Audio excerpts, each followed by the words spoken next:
নগরী ছাপিয়ে শহর বন্দর, গ্রামগঞ্জ, হাট বাজার, মাঠঘাট, অলিগলি সর্বত্রই নির্বাচনী উত্তাপ। জমজমাট লড়াইয়ে ধানের শীষ, দাঁড়িপাল্লা, শাপলাকলি, হাতপাখা সহ বিভিন্ন দল ও স্বতন্ত্র প্রার্থীরা। ভোলা ১ আসনে লড়াই নেমেছেন বিজেপি চেয়ারম্যান আন্দালিব রহমান পার্থ।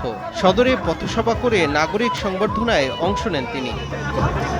ঠাকুরগাঁ ১ আসনে সরব উপস্থিতি বিএনপি মহাসচিব মির্জা ফখরুল ইসলাম আলমগীরের। সদরের আউলিয়াপুর ইউনিয়নে করেন পথসভা ও গণসংযোগ। এদিকে চট্টগ্রাম ১১ আসনের আগ্রাবাদের আশপাশের এলাকায় প্রচারণায় অংশ নেন স্থায়ী কমিটির সদস্য আমির খসরু মাহমুদ চৌধুরী। বলেন, বিএনপির সঙ্গে বহিঃশক্তির যোগাযোগ আছে বলে অপপ্রচার চালাচ্ছে একটি দল। বাংলাদেশের মানুষ খুব ভালো করে জানে বিএনপি হচ্ছে বাংলাদেশের স্বাধীন সার্বভৌম বাংলাদেশের পক্ষের প্রধান শক্তি। কারোর সাথে কোনোদিন কম্প্রোমাইজ করে নাই, আগামী দিনও করবে না। যাদের মাথায় এই সমস্ত ঘুরছে তাদের নিশ্চয়ই কোনো বহিঃশক্তির সাথে যোগাযোগ আছে। বিএনপিতে প্রয়োজন নেই। বাছাইকৃত কাঁচামাল ও স্বয়ংক্রিয় ইউরোপিয়ান মেশিনে তৈরি হয় all time honeycomb, all time healthy life.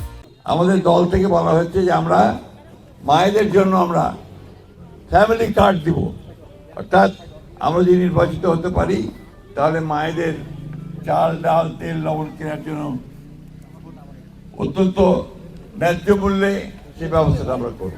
Netrokona ১ আসনে বিএনপি প্রার্থী ব্যারিস্টার কায়সার কামাল দুর্গাপুর পৌরসভায় উঠান বৈঠক করেন। পরে জনতার মাঝে লিফলেট বিতরণ করেন তিনি। এদিকে নোয়াখালী ১ আসনে বিএনপি প্রার্থী ব্যারিস্টার মাহবুবউদ্দিন খোকন বিভিন্ন এলাকায় উঠান বৈঠক করেন। যারা বিশ্বাস করে তারা পাকিস্তানে বিশ্বাস করে না, তারা ভারতে বিশ্বাস করে না, তারা বাংলাদেশে বিশ্বাস করে। নাটোর ২ আসনে বিএনপির প্রার্থী রুহুল কুদ্দুস তালুকদার দুলু সদর উপজেলার তেবাড়িয়া ইউনিয়নে গণসংযোগ করেন। একই আসনে জামাতের প্রার্থী অধ্যাপক ইউনুস আলী লক্ষ্মীপুর, খোলাবাড়িয়া ও নলডাঙ্গা পৌর এলাকায় প্রচারণা চালান। বাংলাদেশের মানুষ সর্বোচ্চ এবং বাংলাদেশের সবচেয়ে বেশি ভোট দিয়ে ধানের শীষকে জয়লাভ করবে। জনগণের মুখের কথা সব দেখেছি বারবার, দাঁড়িপাল্লার বিজয় নিশ্চিতে সমানতালে ভোটের মাঠে জামাত। ময়মনসিংহ ৬ আসনে দলটির প্রার্থী কামরুল হাসান মিলন ফুলবাড়িয়া পৌরসভা, রাঙ্গামাটি ইউনিয়নের বেশ কয়েকটি এলাকায় পথসভা ও উঠোন বৈঠক করেন।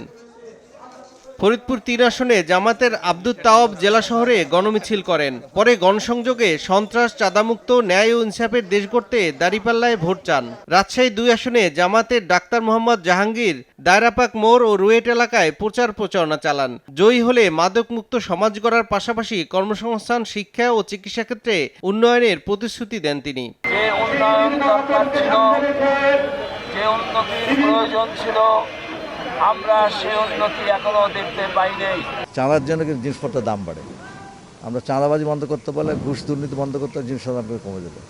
এবং আমরা মাদকমুক্ত রাজশাহী চাই, মাদকমুক্ত দেশ চাই। বসে নেই ১০ দলীয় জোটের হেভিওয়েট প্রার্থী এনসিপির উত্তরাঞ্চলের মুখ্য সমন্বয়ক সার্জিস আলম। পঞ্চগড় ১ আসনে শাপলাকলির পক্ষে কৃষক, শ্রমিক সহ ভোটারদের দরজায় কড়া নাড়ছেন তিনি।